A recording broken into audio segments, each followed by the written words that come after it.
संभल। रोज की तरह संगीता अपनी कंपनी से बस में खड़े होकर सफ़र करती हुई लौटी थी। शरीर थकान से चूर चूर हो रहा था, इसलिए वह घर में घुसते ही बिस्तर पर लेट गई। तभी मोबाइल पर बेटी के नाम की रिंगटोन सुन उसने फुर्ती से फ़ोन उठा लिया। हेलो मम्मी, मैं 10 मिनट में घर आ रही हूँ, कुछ चटपटा खाने को बना लो। अरे सुमन बेटा सुन, आज मैं बहुत थकी हूँ और अभी कोई सब्जी वगैरह की भी तैयारी भी नहीं है। एक काम कर, तू बाजार से ही कुछ लेकर आ, दोनों माँ बेटी साथ में खा लेते हैं, ठीक है? कहकर फ़ोन साइड में रखकर संगीता निश्चित हो आराम करने लगी। तभी दीवार पर टंगी हुई अपने पति की हाथ टंगी तस्वीर पर नजर गई तो अकस्मात ही उनके द्वारा कही हुई बातें स्मरण हो उठी। संगीता, ये सब ठीक नहीं। सुमन को अपनी गृहस्थी में रमने दो, यूं लाड प्यार करना ठीक नहीं। आए दिन यहाँ आकर कभी ये बना दो कभी वो बना दो, खुद भी तो बना सकती है ना, या कम से कम कभी अपने यहाँ से तुम्हारे लिए कुछ बनाकर भी तो ला सकती है ना। आप भी ना, बच्ची है वो अभी, और पास में रहती है तो आ जाती है। माँ के हाथ का बना पसंद है तो वहाँ कहाँ मिलता होगा। माँ माँ होती है और सास सास। संगीता, इसलिए कहता हूँ उसे अपने सास ससुर और ससुराल में रमने दो। ओफो, छोड़ो तुम तो बेकार में ही, देखना एक दिन तुम स्वयं पछताओगी। याद रखना, अभी तो मैं हूँ, कल यदि ना रहा तो पिसकर रह जाओगी। संभल जाओ। मगर संगीता को बेटी का प्यार भरे अंदाज में कहना भाता था।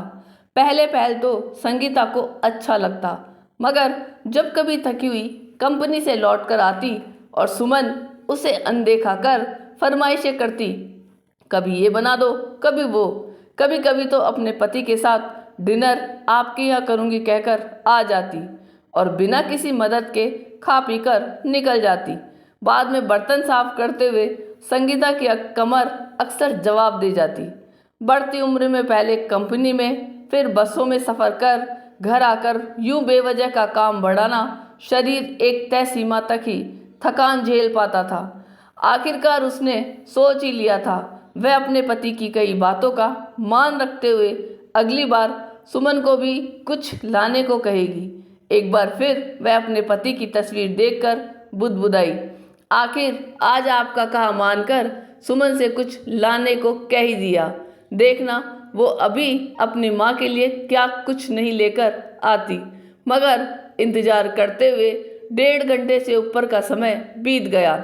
ना तो सुमन आई, ना ही उसने कोई फ़ोन करके बताया कि वह कहाँ है और क्या ला रही है। आखिरकार उसने चिंतित होकर सुमन को फ़ोन किया। हेलो सुमन, कहाँ रह गई बेटा?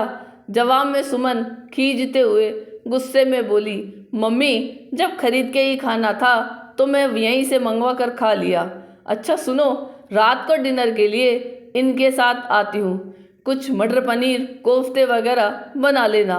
सुमन की बात सुनकर संगीता अवाक सी रह गई, फिर स्वयं को संभालते हुए बोली, सुन सुन बेटा, मैं तुम्हें वही बता रही थी, आज कंपनी के सहकर्मी के बेटे की बर्थडे पार्टी, तो मुझे डिनर के लिए बुलाया है।